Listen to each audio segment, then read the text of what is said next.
Welcome back to Softcore History. I'm your host for the week, Dan Regester, joined as always by Rob Fox. Hello. And very special returning guest, Alex Buscemi, a.k.a. Boosh. Cheers. Straight from the pool.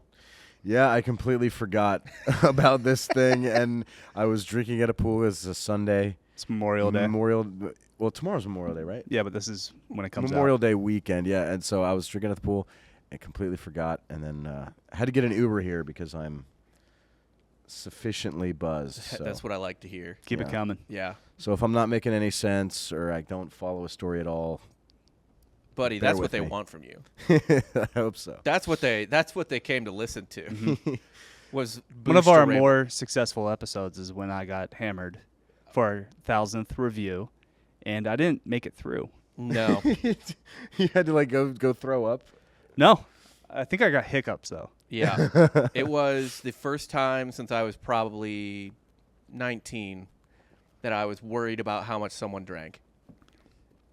No, I wasn't even worried about you when we did the breathalyzer race. Oh yeah, And I won you that. slammed shit. your fucking face into the table after taking God knows how many Rumpelman shots. Well, that was you slap the table with your hand and bring your forehead very close, so it looks like you did. Buddy, It's just a fun thing to do. That didn't sound like a slap. It was a heavy No, thud. I'm telling you, I'm good at it. I'm It was like a mime. All It's right, like that was a it's heavy it's thud. a trick. It wasn't a. There's nowhere you could watch that now, so. I believe I have it. Someone has a hard drive. I have the hard drive, and I haven't looked through its contents yet. But he said it was on there. You're sitting on so many things. Apparently, a listener sent in a gift for us a month ago, and it's just been at your house. Actually, perfect timing for the day. Yeah. We're opening it today, totally on purpose, for Memorial Day, and not because it's been sitting in my house and I don't know what's happening on any given moment because there's 3 fucking kids going insane. No, one of our most beloved listeners, I believe, not only a softcore fan but a TFM reader from back in the day. Dog, get over it. It was 10 years ago. Houston Hamilton. I'm sorry. It was a cool thing we did, It's great. and I'm gonna talk. It's like being like Ted Danson. Get over Cheers, you bitch. I've been doing softcore history longer than I worked at TFM was now. as iconic as Cheers. Yeah. If you went to a frat in the SEC in 2000, in the late He 2000s, knows. early 2010s, Better then than it anyone. was as big as iconic as Cheers. Better than anyone, he knows, because you started out. You were in college when it started, right? Yeah, I was in college when it started, and then when I wrote for it, like half my frat was still there, and like I became like people would rush and they'd be like, "You guys know Boosh from TFM?" Yeah, he's in our frat, and they'd be like, "No way, that's sick." My fraternity also used me as Yeah, they gave a you propaganda They piece. gave you they put you on the iconic Wikipedia alums for a while, and then they took it down. Oh, boo.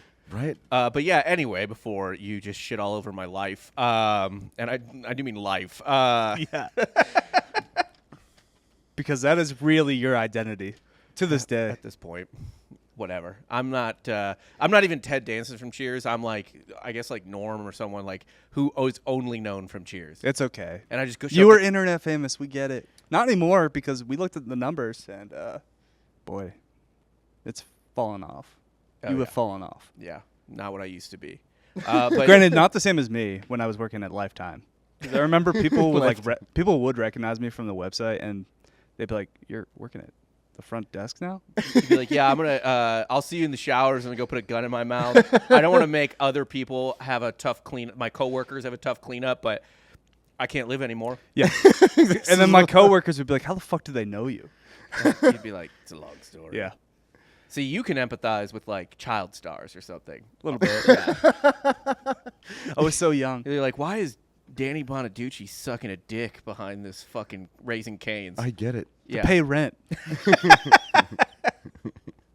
So Houston Hamilton, great guy. He sent us a gift. I'll read his note first. Softcore boys, I noticed a distinct lack of American flags in your studio. Yep. First off, there is a giant American flag. I guess Granted, it's not really in frame. It is not in frame, but it's fucking huge. It was more in frame when we had the wide. We Yeah. don't do the wide anymore. We don't need to. There's no No. You point gotta to get it. right up on the pores. Yeah. Either way, he goes, I wanted to fix that. The certificate will explain the gist of it. The Reaper may or may not have returned without its payload. Keep up the good work. Houston M. Hamilton, Captain, U.S. Army Psychological Operations. Nice. So this Psychological. What does that entail? Torture. you don't want to know. You don't want to know. So he sent this awesome certificate. It will go on the set along with the flag. But I'll read the certificate first. United States Air Force, flown in honor of the Softcore History Podcast on behalf of the 361st Expeditionary Attack Squadron. This certifies that the accompanying flag of the United States of America was flown in combat from an undisclosed location. Whoa! On That's the 6th badass. day of April 2025, carried by an MQ-9A Reaper in support of Operation Inherent Resolve. So Operation Inherent Resolve. this What? flag apparently accompanied, and it's too bad Jake's not here because he'll probably... I don't know where the Reaper flew, but I'm guessing it was killing enemies of Jake. Yeah, I was gonna mention Palestine. Palestinians? Somewhere to do with it. I don't know. I hope not. I hope it's Syria. Yeah, and it's anywhere. It could be Syria. It could be Iran. It's signed by two people as well, Captain Vincent Chan, the pilot, and Staff Sergeant Aaron Coma Aguilera, sensor operator. So and we got the flag. Try not to fuck up the fold here. Boom. This is going to go on set right after the show. I don't want to get up and fuck up all the shots. Yeah, well, you got to get that probably shadow boxed. That's awesome. I probably should, yeah. I'll go handle that. But I'll leave it on set in the meantime. No one's going to fuck with it here. Yeah. Operation Inherent Resolve. I just That's like- such a badass title. But, I mean, the best part of this whole thing is undisclosed location. Wait, turn that around for the camera. I love that. Yes. Boom. Because what if it was an operation that we technically weren't supposed to be a part of? Supposed to know about. Which would be dope. It's like we attacked Russia, actually. This is actually going to be worse than the Signal chat leak. This is what actually blows up the episode, finally. We finally get the views we deserve. Yeah. And it's all because we, haphazardly reveal. They're like, wait, you said there weren't any strikes in that area, but this fucking dipshit podcast just pulled out a fucking certificate. Oh, God. Dude. At least we got a listener from the DOD, I guess. There's one guy monitoring Friends the in high places. Yeah, one It's guy. nice. Not him. I mean, Houston's in the Army. But I'm just saying, like, there's a spy, like a low-level spy in the DOD that's forced to listen to this episode now. Well, now you just made enemies with him because you got him low level. But But, buddy, you know you are. If You're this is your listening to job, drink- don't fucking front on where you are on the company ladder right now. I hope you rise, but you know where you are. kind of a decent transition. It's Memorial Day, Yeah. So why not talk about an insane troop? Hell yeah. A crazy man. Perfect time. A mad lad of sorts. Oh, is it an American? It's not an American. Yeah, I the know. lad kind of gave it away. He's a British. mad They lad. don't celebrate Memorial Day. They have their own whatever do. closer to November 11th. Yeah, World War I is there. World War I is way more of a national point and scar for the British and French than World War II. Well, it's because they lost an entire generation Yeah. of people. This guy, he's obviously been mentioned in our Discord. He's been recommended dozens of times. It's about time we get to him. Okay. We're talking, of course, about Mad Jack Churchill. Hell yeah. Know about this guy? Hear about Is he this the one guy? that stormed Normandy with a sword? He didn't storm Normandy. Bow and arrow, I believe. So he had a sword, he had a bow and arrow, and he had bagpipes. Yes. Because they wouldn't let children play music on the battlefield anymore. What So a he had loss. to, kind of set the tone Yeah. for himself. In fact, he is quoted saying, "Any officer who goes into action without his sword is improperly dressed." I mean, every Japanese guy would agree with him. Mhm. Yeah. Yeah. John Malcolm Thorpe Fleming Churchill, simply known as Jack to his family, was born in Sri Lanka on September 16th, 1906, and his family moved to Hong Kong in 1910. And by the way, just so everyone's clear, if you're not, I just wanted to double check to make sure I was getting it right. Scottish broadsword, think like something Big. William Wallace or a Knights Templar is holding. It is not like a saber, like a cavalry saber or a Japanese samurai saber. This It's a thing big is two-handed claymore. Kingdom of Heaven ass shit Yeah. right here. Yeah. It's a heavy weapon for all you RPG players. Which, by the way, is insane to look at in World War II. it's funny. What's funny about it too is like if you're a German, seeing him come at you, it's hilarious until the last like 20 feet. Because you're just like, oh, this asshole's just got a sword. There are actual hasn't been brought reports down yet? from German soldiers that like they wouldn't shoot at him because they thought he was just like a crazy farmer. They're like, who is that dude? Like, so he should have been turned into fucking soup by an MG42 like 100 times. But they're just like, what is this man doing? Who's this man? I save it for the guys with the guns. This guy's got the fucking sword. I'm not shooting him. Jack entered the Royal Military College in Sandhurst and graduated in 1926, moving to Burma with the Manchester Regiment. His time here was mostly spent riding across the country on his motorcycle. This was a bit tricky since there was a glaring lack of roads, so he would follow the rail line on most of his trips.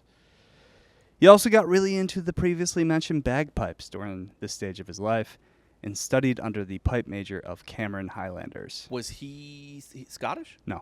He just liked him. Yes. Okay. Just was about that life. Okay. The Scots were, for a long time after the unification. I'm pretty sure he was just autistic. Yeah, I think that's how we died. Like anyone with any interest in history now, we're just like, oh, Ty Cobb was autistic. He was too good at baseball to not be. Like everyone is just diagnosed with autism now. Dude, everyone's self-diagnoses with autism now too. They're like, okay, I grew up, upper middle class, white and privileged, but I need a dash of struggle Need for some my personal juice. brand. So Yeah. what am I supposed to do? Oh, I could be a victim of ADHD or autism. ADHD's or out. ADHD's tired now. Yeah, so we got to step it up. I got to be the autism influencer. On the autism spectrum, I played with Legos once a week as a child, and that proves it. It's honestly offensive to me because there's like people that they're going to be stuck with living with their parents their whole lives. Like they can't, Yeah. Like my mom. Well, Bish, it is a spectrum. That's It how is it a works. spectrum. Yeah. But okay, like my mom had a friend from college visit, and they had a violently autistic son. And we're like sitting at dinner, and this kid stands up, and he's just like drooling all over himself, and he's just leaning over me. I'm eating my dinner, like what the fuck, and then he just reels back and cranks me in the face.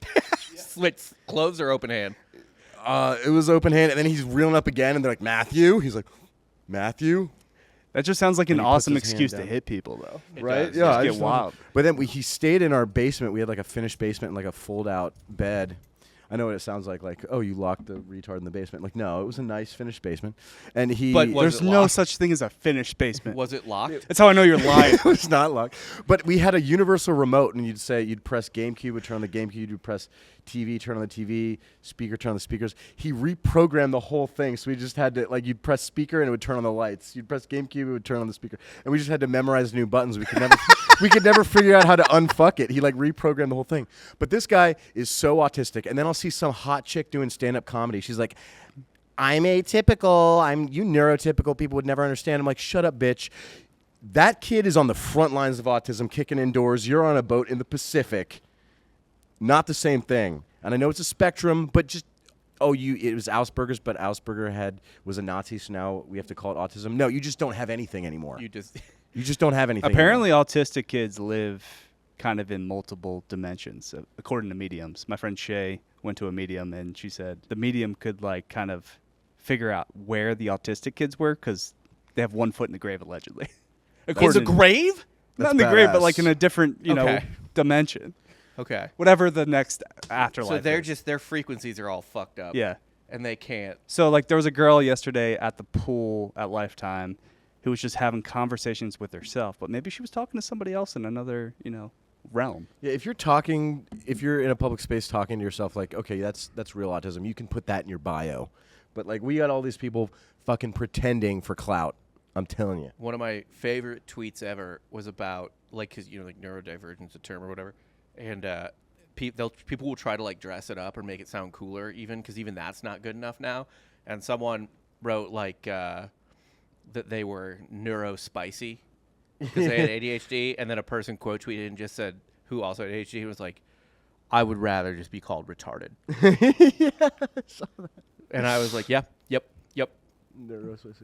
You can't say you are neurospicy because you have fucking ADHD. That's just like, it's so common. It's such a cope. Yeah. In 1936, after 10 years of service, Churchill resigned his commission and turned to Kenya to make a living as a newspaper editor and male model for magazine ads. What? In Kenya? Along with being an extra in films. Was he hot?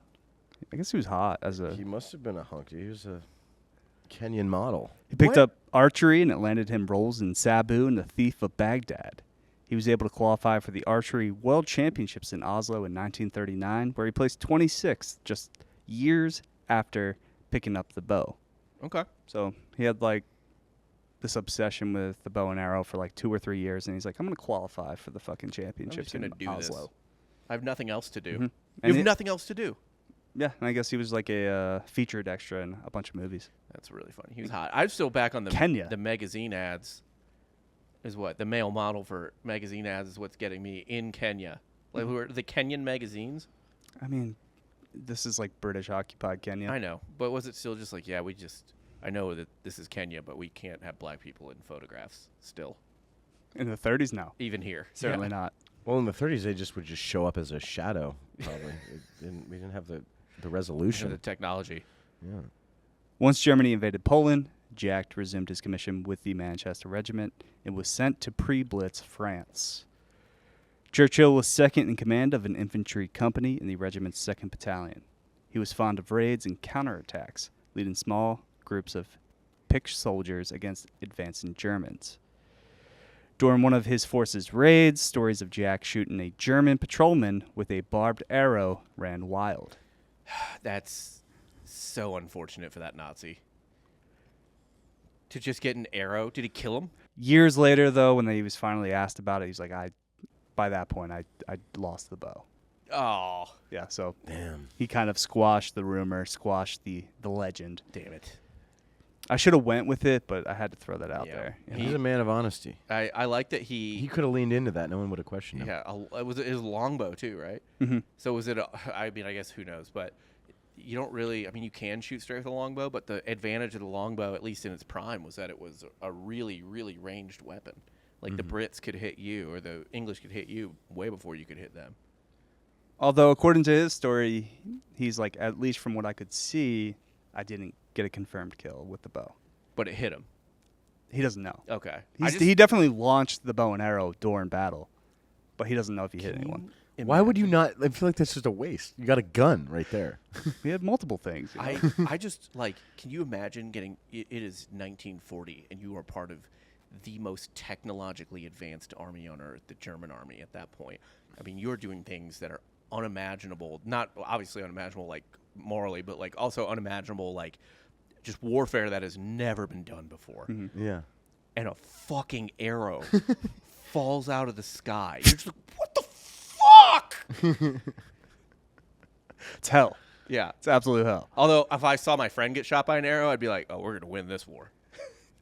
That's what they got? We fighting natives here? Like, But it was a psychological thing, right? Like, this guy's so fucking unafraid of us that he's just in the middle of the field with a bow and arrow. yeah, he's a lunatic. That's the psychological aspect of it. The War Diary of the 4th Infantry Brigade commented, one of the most reassuring sights of the embarkment from Dunkirk was that Captain Churchill cruised down the beach on his motorcycle with bows and arrows. It's just like, it'll be fine, boys. Boats are coming, it'll be fine. There's like people dead all over the beach.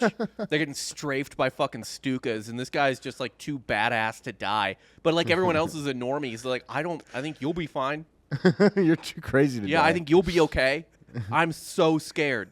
I'm so fucking scared. I will never be the same. He was seen zooming across the Flanders plain on a small motorcycle, his bow tied to the frame, a German officer's cap hanging off the headlight. Hell yeah. I also like that his bow is mounted on the motorcycle the way Captain America mounts his shield on the motorcycle, just on the fucking front. He won his first military cross during the retreat to the Channel when he hitched 6 trucks together to salvage a disabled British tank. Although in the end he could not save the tank, he did rescue a wounded British officer. After Dunkirk, Churchill volunteered to the Commandos, a special forces division dedicated to carrying out raids against German-occupied areas of Europe. As a commando, Churchill gained notoriety for charging into battle, playing the bagpipes, and throwing grenades. So just pipes in one hand, take your mouth off, bite, toss, pipe back in mouth. See how that grenade does. Pipe out, bite, toss. I feel like in World War II, playing the bagpipes, like you're just giving away your position. You literally are. Seems especially bad for a commando raid. Right? Like you meant like the Navy SEALs are just going into Bin Laden's complex and And there's they just- one guy in the back playing Timmy trumpets as they fucking go in. Oh, someone's like, what is They that? just have their Why- do I hear Bluetooth the speaker, Yeah. playing Fetty Wap. Yeah, Fetty Wap is actually perfect for the era. Yeah. Osama's just watching his porno, and then he just hears bagpipes in the distance. He's like, what the fuck is going on? And then, boom! During these early raids, Jack was only wounded outside of battle. A British demolition expert accidentally set a charge near Jack, causing the bottle of wine he was drinking to shatter and launch into his forehead. Of course, that's how he gets it. Of course. A bomb goes off. Just drinking wine. Yeah. And he's just like, oh, damn it. Fuck. I need a new wine. With nothing more than a flesh wound, Jack wrapped up his dome and led the commandos across Europe. Yeah, I can't imagine that kept him out of action for 1 second. No. Churchill was second in command of the number 3 commando in Operation Archery, a raid of the German garrison at Vagsøy, Norway, on December 27th, 1941. So he named it. He named that. What do you want the operation to be? Archery. Operation Archery. Yeah. Like, God damn it, dude. All I can think right now is like, I wonder what the men below him thought of him. Right? Because like have you seen Generation Kill? Yeah, I love that show. Like, I'm almost This getting, is Captain America. It is Captain America from Generation Kill, where like where like everyone below him's like, this guy is such a fucking asshole. Yeah, but that guy was also like kind of a... He was also incompetent and a pussy. Yeah, and this yeah. guy, This guy's a badass. I don't know if he's competent, but he's not a pussy. Definitely not a pussy. As the Rams fell on the first landing craft, Churchill and his commandos leapt forward from their position while he played March of the Cameron Men. Everyone else is just like, MG42, oh God, get down. And he's just like, I got to play my song. It's tradition. They overran the garrison in less than 10 minutes, killing or capturing all enemy soldiers they encountered. Him Have too? you ever like... What do you mean him too? Was he playing the fucking bagpipe the whole time? I mean, Dude, bagpipes... both. It sounds like he didn't do anything. The bagpipe's just chilling on his side. He's got it in his mouth. He can still, he's like Okay. his hands are available. Okay. But dude, bagpipes hype you up, man. Like, if you're marching in battle and you have a bagpipe playing, like I'd be ready to kill, man. Yeah. No, he was fucking All slinging. right. As he was marching through Sicily with the help of a corporal, he infiltrated the town of Molina, capturing the post, and took 42 prisoners, including a mortar squad. Churchill led the men and prisoners back down the pass, with the wounded being carried on carts pushed by German prisoners. So he and another corporal took an entire town over. Hell yeah. Although I do think at a certain point, I don't know if the Germans were there yet, but like at some point when it's like, yeah, dude, we captured 50 Germans, just the 3 of us. They were giving up. They were like, done oh, thank God. Oh.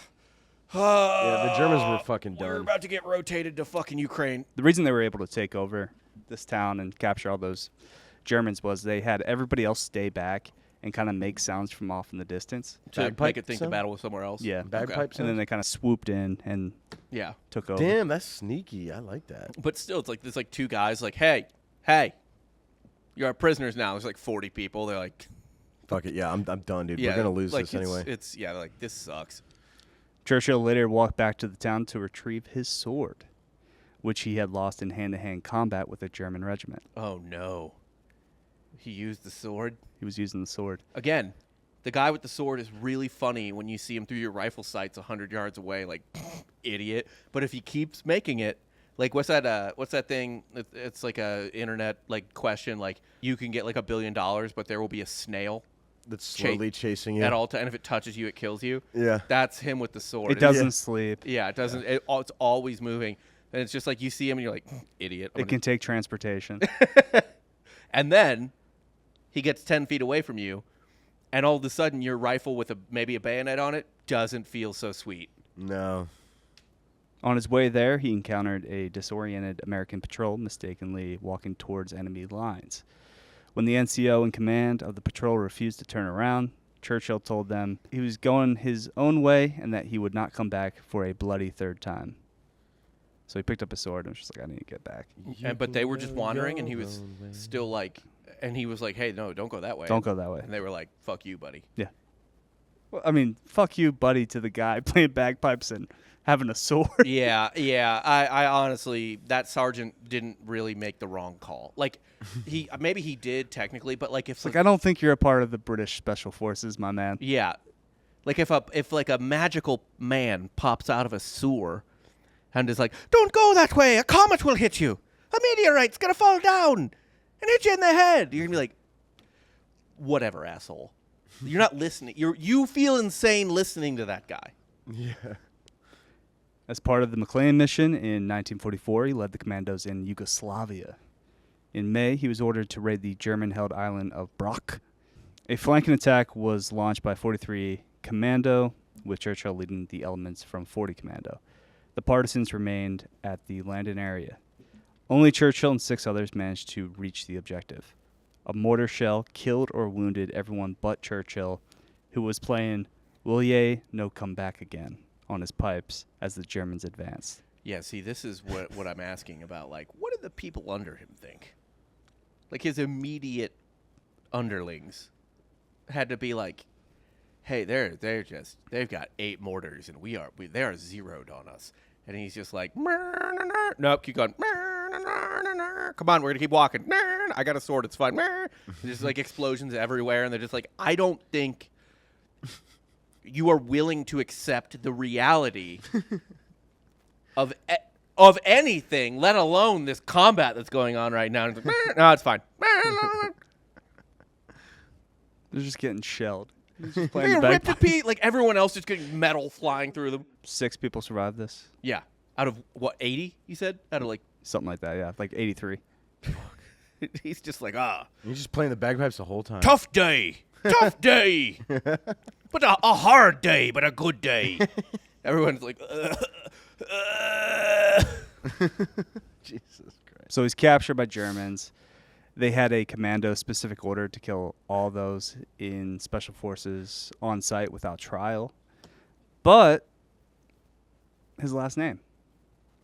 they thought he was somebody. They thought he was a somebody. Oh, They thought he was related to Winston Churchill. this piece of shit. They couldn't just Google it back then, right? You know, find out Churchill's family. Yeah, they're like, Churchill, all right, this might be like, Yeah. a get trade some money. How asset. many people could you like capture? The Iraqis like capture a dude named Bush in the Iraq War, and they're like, "Well, we have to hold on to him.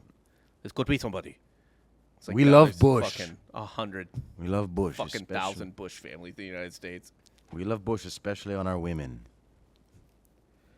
So they had Churchill pussy. flown to Berlin for interrogation, where he was treated extremely well, as they still thought he was a potential, trade asset. He got sent to the heart.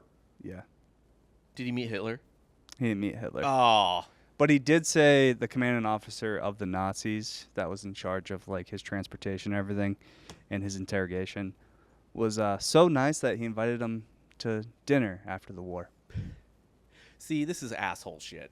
This is shit. If you're a normal soldier, you have to fuck. Like, it's sweet for us. It's sweet for like the normies to be like, this guy's a badass. But like, any normal soldier under him is just like, you fucking asshole. Like, you got us all killed. Then you get on a bus and they treat you like a VIP. And you're like, oh, he's not so bad, are they? Oh, he's not so bad. Nice fellow. Nice bloke. I'll have him over after the war. You know he's not having dinner after the war? The 80 fucking people you made march in a line like it was fucking Waterloo while they were raining hand cannons on you. In late April 1945, Churchill and about 140 other prominent prisoners were sent to the concentration camp in Sachsenhausen. Yeah, sure. So for every concentration camp you heard of and can pronounce, this is so if people like when they think of the Holocaust, they're like, oh yeah, like Dachau, Auschwitz, etc. But there were like literally hundreds of them. Mm-hmm. Those were like the 3 or 4 big ones, but there were like the one in Band of Brothers that they liberated. I don't even remember the name of it. Like it was just a little one. They were just everywhere. They had one for like every city. They would just like go to the city and then, just on the outskirts and where the suburbs would be is where they would build them. So you could see like the skyline of your city while you're fucking in a concentration camp. Boy, all the smoke out of that camp smells terrible. So, the one they sent all the Jews to and the gypsies. I don't mind the gypsies, but the Jews seems like a lot. Yeah, this was like VIP concentration camp. Yeah. There was actually because again they still think he's like Winston Churchill's cousin or something. Right, and since he's not since he's a commando and not like a regular soldier or airman, he doesn't get sent to normal POW camp. No. Yeah. What happened to the other guys that got captured with him? I don't know. Probably got killed. Yeah, probably killed. Shot on sight. Yeah. And he's like, oh boy, well that's the price you pay in war. Like then meanwhile he's like, I'll look forward to this bus ride. He's just playing the bagpipes while they get executed. One more song for you boys. Like, I fucking hate you. This is the last thing they think. But last thing they hear is the horrible shrill sounds of a bagpipe. I don't know how this is gonna go, but I will say we should do an episode on this at one point. I learned about this a long time ago. Like I think in actually like high school history class. Obviously they were much nicer to the British and Americans than the Russians, the Germans were. Mm-hmm. And they would send a lot of Russians to concentration camps, like POWs and shit. And they made a mistake of sending some Russian, I think, officers to a concentration camp. And the Russian officers were competent military men, so they were like, fuck this. And they organized, like, it was a coup? A full concentration camp breakout. Yeah. Like, not a POW breakout like in The Great Escape, like a concentration camp fucking jailbreak, because they weren't just like, whatever, just like a normal Jewish baker or something who's fucking terrified. Come on, you don't think this guy's going to try to make an escape? I know he is. That's where I know that's where this is. I don't know, but I feel like that's where this is going. So he would have gotten away if he didn't play the bagpipe the whole time. It's always a mistake. You got to keep the competent hardcore dudes away from the terrified civilians that you can abuse, because those guys, you can't abuse them with them. They'll bring the civilians on their side and be like, all right. Mm-hmm. Somebody, like, they're going to be the leader and they're going to flip the switch. Well, flip the script, sorry. That would only happen if they're treated poorly, which... Oh, my God. He was, because the SS troops that guarded this concentration camp didn't give a fuck who he was. Right. I was about to say, if he got VIP at a concentration camp and was like, oh, yes, the Germans were quite brutal to the Jewish and Romani folk there, but I would say, was treated nothing but respect where I was there. So I've nary an unkind word to say to my German captors. This is like a Jewish child being shot, and he's like, well, war is hard, but mine was not. He got the good showers. Yeah. The water showers? Yeah, the showers with water and not poison gas. He ends up devising a plan with a few other Royal Air Force prisoners, as you were mentioning. Like, they were all together. Yeah. They're only going to get up to no good. By the way, fun fact, I didn't know this until recently. You know the reason why, like, everyone who flies a plane in the Air Force is an officer? Why? Even if it's just like a normal fighter pilot? It's because, I think they just do it now just because, but during World War II, the officers were treated better. So everyone on a bomber, pretty much everything. When you had to eject and you got captured. Yep. You would get, because it was just the rules of war that you treated officers better than. Mm-hmm. So, like, a plane would crash, and they're like, what do you mean you're all lieutenants? What the fuck? Well, that was the thing in World War I, too, because especially the dogfighting era. Yeah. I remember we did an episode where the guy had his captives play him the piano. Yeah. Like, what? The fuck? Giving him, like, a 5-course meal. Yeah. No, but Jack here was starved and beaten so brutally that he's like, I need to get the fuck out of here. Yeah. Oh, wow. So they end up tunneling their way out. Shawshank Redemption The Great style. Escape. Have you guys never seen The Great Escape? Mm-hmm. Is this movie about him? No, it's about one of the biggest prison breaks in World War II history. It was an Air Force air POW camp that the Luftwaffe ran for downed mostly British, but British and American and Canadian pilots, mostly Brits in that. But yeah, and they dug this like insane tunnel system, and a bunch of them got out. Yeah, but didn't a lot of them died though too, right? Oh yeah, most of them got recaptured or killed. Yeah. Stars a young John Hammond from Jurassic Park. Oh. They crawled their way to freedom, and they almost make it all the way to the Baltic coast on foot. Because, again, Germany, not landlocked. No. No. No, it's not. There's water by Germany that touches Germany. Learn something new every day. Yeah. I'm going to have to own that the rest of my life. I thought Germany at one point was landlocked. Wait, is Germany not landlocked? It's not landlocked. Wait, what's near it? What ocean does it touch? The Black Sea? Baltic. Yeah. Okay. In the north. The north part of Germany touches the Atlantic Ocean. Oh, But they never talk about German beaches. Come on. Right. Look, I'll be honest with you guys. It feels like a landlocked country. It's an honest I mistake. thought it was landlocked. And secondly, the main reason that I personally know it's not landlocked is just because I read history and know that in World War I and World War II, I know they had they were submarines. No, but they were blockaded. Like it specifically talks about how they were blockaded. Well, it's easy because it's only the north. Yeah, exactly. Yeah, doesn't touch a lot of water. But people are like, oh, how could you not know there's water that touches Germany? They have submarines. I'm like, yeah, I think countries that are landlocked still have submarines. Well, they also Where took did they over. put 'em out? They took over so many other countries that, they could have sent them from one of those. But yeah, Also that's on me too, man. I'm with you. I thought at first, in my brain when I envision Germany, I think of a landlocked country. yeah, I don't think of water bodies. Yeah. But I'll wear that like a scarlet letter for the rest of this podcast. Scarlet G. Yeah. It is what it is. So they almost get to the Baltic coast, and they're recaptured by Germans near the city of Rostock. He was then transferred to a concentration camp in Austria. In late April 1945, the camp's power went out, and Jack once again made a break for it, climbing through a hole he cut in the fence. They let him keep his sword, actually. And he just swung right through Just sliced right it. through. He was a real charmer, that guy. And they were just like, all right, you can keep your sword. It is fine. You're a nice man. After over a week, starving and out of it, walking almost 100 miles or so, he collapsed on the side of the road and saw a few armored vehicles approaching, fearing the worst. It's like, all right, I think they finally got me. But it was the Americans. It was. To his luck, it was the American troops. And they actually broke the news to him that the Germans had surrendered.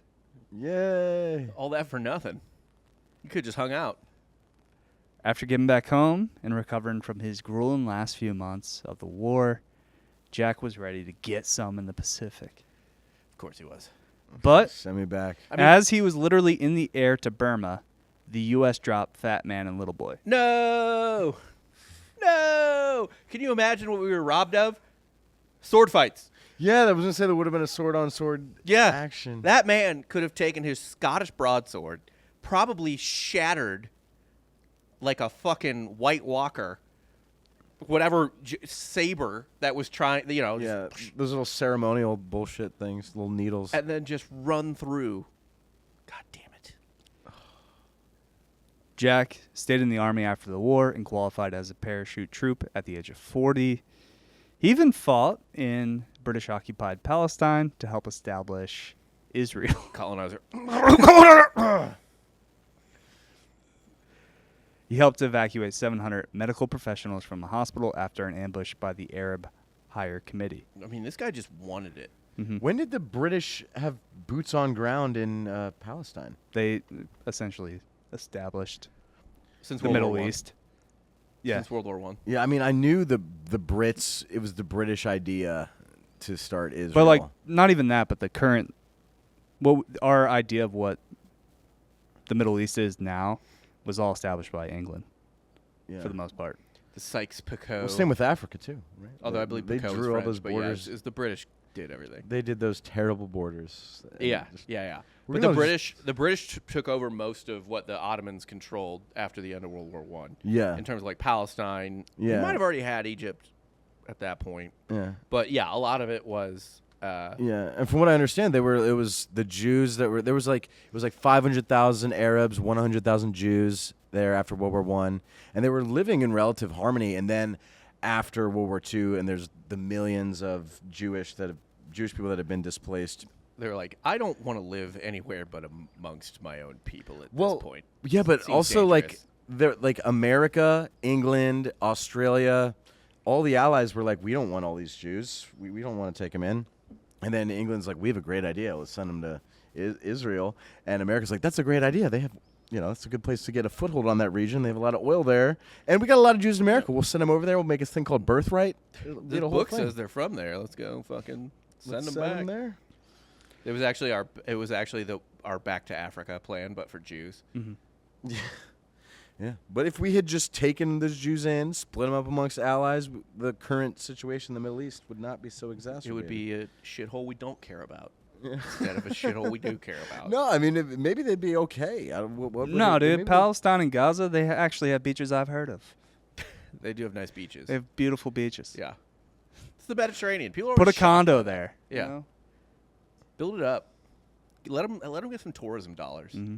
Well, I mean, that's Trump's whole plan, dude. You got to build it up now. Yeah. There's nothing left. Nothing to salvage at this point. He then made his way to Australia, where he served as an instructor at the Land Air Warfare School and picked up a new hobby to get obsessed with for the remainder of his days, surfing. Oh, I thought you were going to say hunting aborigines, but Now he became a surfer. sounds about right. That's fucking awesome. Yeah. Surfing, kind of dangerous. Not easy. I went surfing in the Philippines. It was a lot of fun. But they kind of like pushed me into the wave and said, stand up now. Like they helped me a lot. Yeah. When I was in Hawaii on my honeymoon, I walked up to the surf shop at our hotel because there's like a beach right there and everything. And I was like kind of drunk and I was like, the waves were big that day. I was like, I want to try surfing. And the lady just looks at me and goes, no. Looked you up and down. Like I was like, I'd like to rent a surfboard. And she goes, no. You're going to die, dude. Yeah. And I was like, what can I have? And she was like, here's a some boogie board. Literally, she gave me a boogie board. I was like, you can keep the water wings. I'll probably be fine. And then I got out, by the way, like 4 feet into the water and was doing boogie boards a little bit. And I absolutely 100% was flipped by a wave. Like I got hit by a wave and was off balance. And then another even bigger one came in. And like Courtney was like, it sent you in the air. Like you were airborne from that wave. And I was like, yeah, it felt like it. I'll just order another Mai Tai and stay in the cabana for the rest of the day. When I was in Hawaii, I used my body. Body I surfing? conquered the ocean Body with my surfing body. is fun. I like Body surfing is the only way to do it. That's what real men do. Yeah. Yeah. Don't need no board. Then they were like, you're not allowed back in the water, actually. They revoked your And then water they saw my pass. skin and they were like, don't go in the sun. Please stay in the tent. Yes. We'll bring you all the drinks you want. Don't leave the Stay tent. under the cabana. Yeah. We got a high risk. I was like, we got a high risk guest. yeah. I was like, that's fine. I wanted to anyway. Shut up. Jack then moved back to England and lived out the remainder of his days in Surrey, where he died peacefully in his home in 1996. Damn. Lived a good long Wait, life. was he 100? I mean, he was born in 1906, so Oh, was, 1906. Okay. I thought he was born in 1896. I mean. No, 1906. Okay, so 90. It's a good run. Look at him. He's 6 years older than my grandpa. You guys got a sword right here. Yeah. We do. No, it's no Scottish broadsword. Now imagine going to battle with that, though. Yeah, but Right now. this isn't even close to how big his was. Right? No. His is like literally 2x that thing Yeah. in width and length. God damn it. He killed someone with that fucking sword. Oh, easily. Kind of disappointing he gets the kill with the bow and arrow, Yeah. but got the sword kill. But, and also even that too, like at that point, I don't know when it happened, but let's just say it happens in Sicily, right? That's when he got in hand-to-hand combat. Mhm. It's 1943. You have been spending, if you're a German, 4 years already in the highest tech war in human history to that point. He went analog. He analog deleted a fucking Nazi. And again, that Nazi just like has to get slashed and be like, what the fuck? Medic! Like, how do I deal with this? The medic doesn't know? We haven't come across this yet. No, he has no idea. He's there to stitch up a bullet wound. Just cut down. We don't have anything. Medic's just like, for I sword don't- wounds. I don't know, man. Do you have a tetanus shot? Yeah.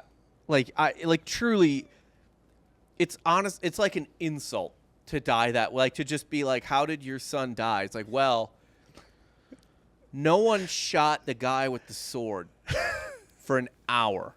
Because They thought it was funny. He was very funny. And then he fucking got me. And he got close somehow. We lost track of him. No one was aiming at him. We lost track of him.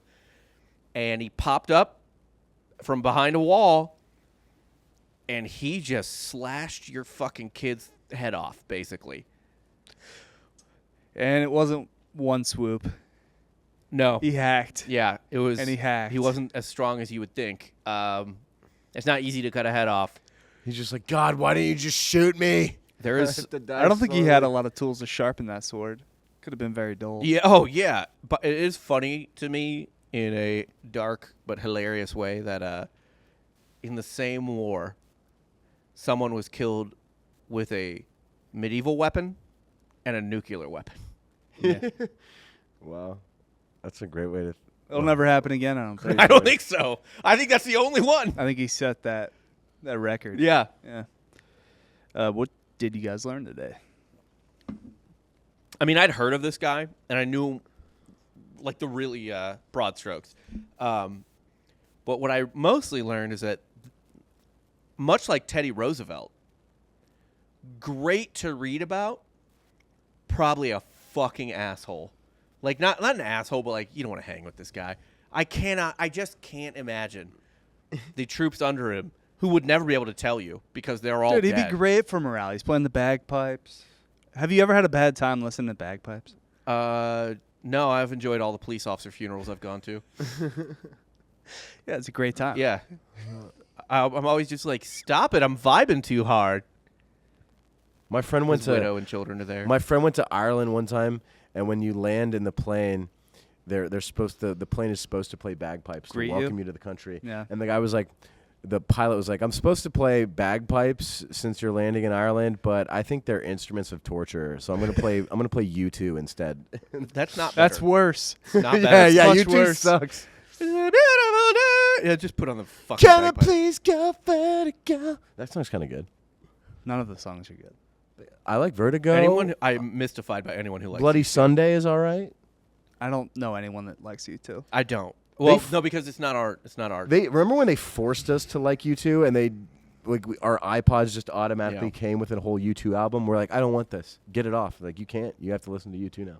It's just I like, don't even think the older generation likes you too. no, there's like a weird hardcore love of U2 from Gen X. Like, they love them. It's like their Coldplay. Why do we no like one likes Coldplay? Coldplay either. I like Coldplay.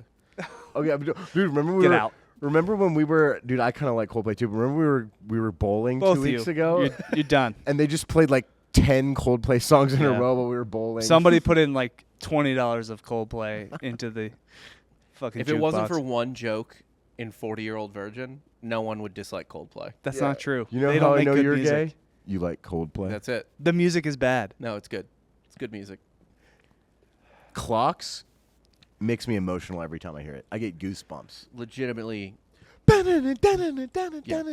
good music. Except I don't like Viva La Vida or any of that era. I like their older shit. I like Rush shit. I like This is I like the Scientist. not the I like time clocks. for I your like Coldplay takes. I think it is. Exactly the time.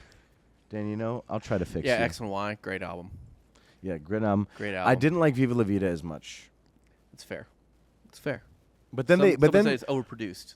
yes. But then in like the early 2010s when I was in college, they had that video with all the monkeys dancing, the CGI monkeys dancing. Mm-hmm. That was a good one too. I learned you guys like Coldplay today. It's Good band. interesting. You learned we're gay. Good band. Bush, what did you learn today? Damn. I mean, I learned all about. I just thought that I learned this guy was like.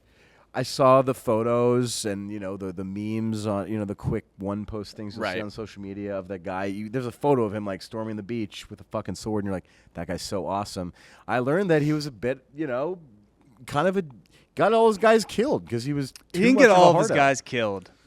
They were getting shelled anyway. Yeah. Yeah, I mean, you're going to get shot at no He's matter just what playing the combat you do. bagpipes. But if you get if like 2 out of 6 To make the mood survive, it's better. like I feel like you fucked up. You should have pulled back or something. He was in command. When there's only 6 guys left and you're still like, keep going. For an island that, by the way, was not important. Yeah. This wasn't Iwo Jima, right? Yeah. It wasn't like they needed to build an airfield on this island to bomb the homeland. This was in Yugoslavia. It was not a military necessity. It was just. Yeah. Today's Hitler for me is the main character.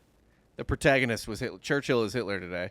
Not that Churchill, and I know that's a popular take now, that Churchill is the real Hitler. The real bad guy. It's not a good take. It's not a good take. Jesus Christ. But this Churchill is my Hitler today. I don't think so. I just don't think. Look, he's a great. Here's the thing. He's a great soldier, unquestionably. I wonder if maybe I need to read more, but I'm not convinced he's a great officer. I would not have wanted him as my officer. I would one of the guys like, okay, we're like all dying. Let's get the fuck out of here. I wouldn't want the guy that's like, hold firm, boys, and especially he's playing for his look, fucking I guess bagpipes. it is very Hitler, though, to invite a German officer for dinner after the war. Yeah. And by the way, it was an officer probably in the SS or something. If he's in charge of taking a Churchill back to Berlin, Yeah, that's that guy's got a fucking skull on his hat. Yeah, that guy fucking gassed hella people. This man received several awards. Good bloke. Several medals. That's fine. Great soldier. I'm not denying that. Great soldier. Incredible soldier. Also, Not sure he should be in command. from the diary from Dunkirk, they're like, oh, the morale of the boys was lifted, seeing him just cruise on his motorcycle with a bow and arrow in the back. That love feels like that. something I need to be there. I I need to be there to see it. I need to be there to see how many people under their breaths were like, "Hey, fucking cunt!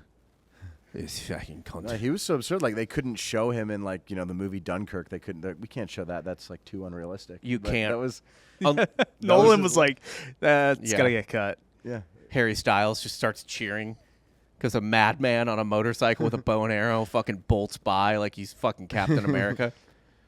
Doing nothing, by the way. He's just going for a leisure ride. He's just hyping the boys up. He's keeping Yeah. the morale up. You know. I also learned today that it's very easy to make it in the movie business in Kenya. Yeah, that doesn't shock me. I guess it's not. Why are you running? It- Why are you running? See that? I've not seen that. It's like this. Just look. I'm sure you'll find it at some point. But there's some very funny clips of like Kenyan movies or these deep African countries. It is always funny to think of how every country has its own Hollywood. like To a degree. to a degree, but they all have their own film industry. It's not like Kenya's just like, when's the next Avengers come out, because we don't make anything. You know what I mean? Like they make movies. Yeah. Yeah. Like You think Fiji's making movies? no, some places aren't making movies, but Kenya's a huge country too. There's like Yes, 80 million Kenya's people huge. there. So like yeah, they have their own film situation. Yeah. They're certainly waiting for those American movies, though. Also, yeah, certainly. Yeah. The part where the gay characters are cut out. There's just like 30 minutes removed. Yeah.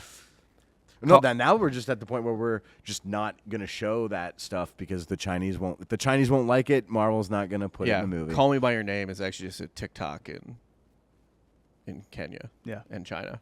It's just a 3-minute yeah, situation. yeah. That whole movie got to get cut. There's actually you just can't send it because there's not a frame of that movie that isn't gay. But like Timothy Chalamet is just not allowed to be shown in China. It's too gay for the whole. Yeah, His too face twinky. is just too much gay. of a twink. Yeah. Yeah. Like no, he loves the Knicks. Remember Stephon Marbury? He played here. Like too gay. I don't care.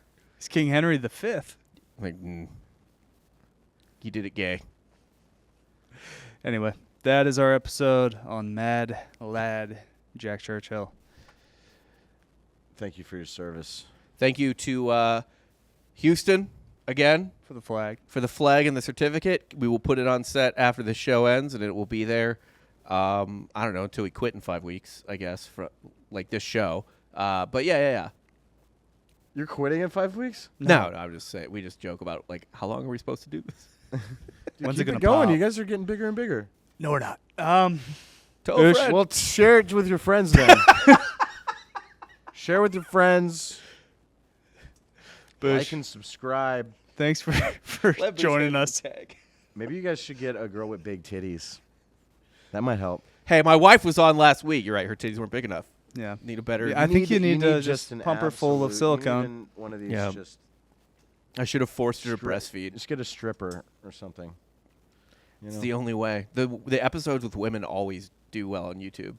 Don't The episode see that's a- done the best is somebody with boobies. they? Oh, don't do Jack like that.